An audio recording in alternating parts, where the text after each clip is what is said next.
السلام عليكم ورحمة الله وبركاته. فيديو جديد وأخبار جديدة. في البداية ما تنساش تضغط لايك للفيديو والاشتراك في القناة حتى يصلكم كل جديد.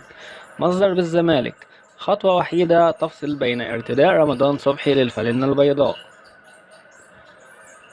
قال مصدر بنادي الزمالك أن مسؤولي النادي الإنجليزي أبدوا موافقتهم على بيع رمضان صبحي للزمالك بداية من الموسم المقبل، وتقدم الزمالك بعرض شراء رسمي لرمضان صبحي يفوق العرض الذي قدمه نادي بيراميدز. وأضاف المصدر إن خطوة وحيدة هي التي تفصل الآن بين ارتداء رمضان الفانلة البيضاء وهي إبداء رغبته للعب للزمالك.